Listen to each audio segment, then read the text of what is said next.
رباه عفوك إني للنور مدت يداي نزعت أسرار قلبي. اب دوسرا وقت آ گیا کہ روزہ کھولنا اور بند کرنے کا وقت کون سا ہے شیعہ سنی کا. یہ ایک بڑا مسئلہ ہے. کوئی کہتا ہے 10 منٹ پہلے افطار ہمارے شیعہ بھائی کہتے ہیں لیٹ کریں گے اور 10 منٹ پہلے بند کریں گے. سنی کہتے ہیں تمہارا نہیں ہوتا. نہیں بھائی نہیں, مسئلہ سمجھنے کی ضرورت ہے. شیعوں کو بھی اور آپ کو بھی ان کا موقف سمجھنے کی ضرورت ہے. شیعوں کے ہاں جو ان کے علماء مانتے ہیں کہ جیسے ہمارے اہل سنت بھائی روزہ کھولتے ہیں ویسے ہی کھولنا چاہیے اور ویسے ہی رکھنا چاہیے. لیکن ان کا یہ کہنا ہے کہ چونکہ پہلے وقت ایسے تھے کہ ان وقتوں میں عمارتیں اتنی بلند نہیں ہوتی تھی, نیچی ہوتی تھی. اب بڑی بڑی بن گئی, سورج نکلنے کا غروب ہونے کا پتہ نہیں چلتا. اس لیے احتیاطاً وہ کہتے ہیں کہ 10 منٹ اگر ہم سورج کے پوری طرح غروب ہو جانے کا یقین ہو جائے تو ہم یہ روزہ 10 منٹ لیٹ کھول دیں. یہ اس وجہ سے وہ اپنا لیٹ کھولنے کا احتیاط بطور احتیاط کے کرتے ہیں. اسی طرح ان کا کہنا ہے کہ صبح کے وقت بھی جو ہے نا, صبح صادق اور صبح کاذب, اس کے درمیان میں فرق کرنا ذرا مشکل ہو گیا ہے. اس وجہ سے وہ بھی کہتے ہیں 10 منٹ پہلے روزہ جو ہے وہ ہمیں بند کر لینا چاہیے. لیکن ان کے علماء کا یہ کہنا ہے کہ اگر 10 منٹ پہلے وہ روزہ بند کر لے تو وہ فجر کی نماز نہیں پڑھ سکتا. یہ مسئلہ ساتھ نہیں بتاتے. آپ جائیں, یہ بھی ساتھ, آپ پڑھے لکھے بندے ہیں, آپ کو چاہیے کہ یہ مسئلہ بھی رکھنا بھی. اگر 10 منٹ پہلے آپ نے کر لیا بند, کیا نماز پڑھ لیں ابھی؟ نہیں, کہتے یہ کام نہ کرے. نہیں, وہ اہل سنت ہی جب اذان دیتے ہیں اس کے مطابق کرتے, نہیں پڑھتے.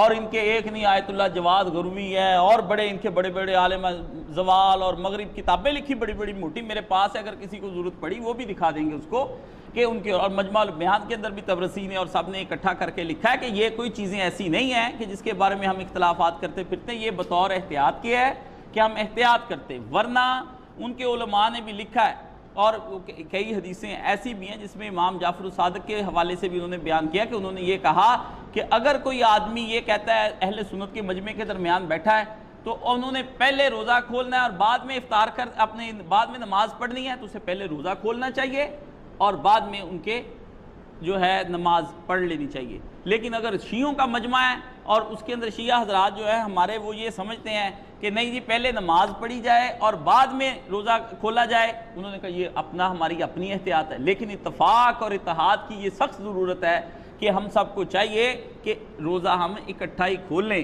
ٹھیک ہے نا. اس لیے ان پڑھ شیعہ جو ہیں ان کو تو آپ چھوڑ دیں, جو پڑھے لکھے ان کے علماء ہیں ان سے ہمیں ان کا موقف لینا چاہیے. اور یہ بنتا بھی یہی ہے کہ سارے فرقوں کو ایک دوسرے کے معمولی مولویوں سے اور ان پڑھ عوام سے بالکل ان کی رائے نہیں لینی چاہیے. بریلوی حضرات ہوں, دیوبندی ہوں, شیعہ ہوں, اہل حدیث ہوں, جعفریہ ہوں, زیدیہ ہوں, خارجیہ ہوں, عباسیہ ہوں, کوئی بندہ بھی ہے اس کے عالم سے پوچھنا ہے, اور بہت بڑے عالم سے, چھوٹے سے نہیں کہ ایسے ہی وہ کہیں سے پڑھا ہوا مدرسے سے. نہ, عالم سے مراد مجتہد العصر والزمان, اپنے وقت کا مجتہد ہو, وہ بتائے گا آپ کو اصلی عالم کے اصل میں کیا ہے. مولانا محمد حسین ڈکو صاحب یہاں پہ اللہ ان کی زندگی فرمائے, عالم دین ہے, شیعہ حضرات کے مجتہد ہیں یہاں کے پاکستان کے. آپ سے میں نے کئی دفعہ ان کے پاس بیٹھ کر روزہ بھی کھولا ہے اور ان کو بھی میں نے دیکھا ہے روزہ کھولتے. وہ کہتے بھی 3 دفعہ انا انزلنا فی لیلۃ القدر جو ہے نا, یہ پڑھ لی جائے اتنی دیر بعد ہم روزہ, پہلے یعنی 3 دفعہ یہ پڑھ لے پھر روزہ کھول لے, چاہے اہل سنت کھول لیں, وہ نہیں انتظار کرتے.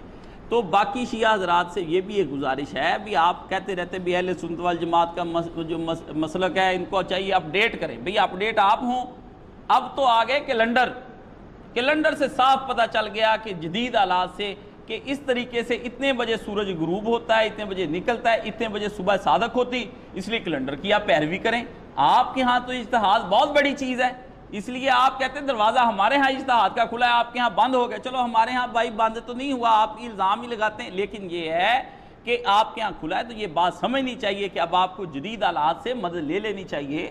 اگر کوئی آج کل سیزیرین ہو رہے, اب خواتین کے بچہ پیدا ہوتا ہے تو آپ جدید آلات سے مدد لے رہے ہیں, تو اس میں اختلاف رفع کر لیں, پتہ چل جائے گا. ایک ہی جگہ بیٹھ کر بھی سورج کتنے بجے غروب ہوتا ہے اور کتنے بجے نکلتا ہے اور صبح صادق کتنے بجے ہوتی ہے.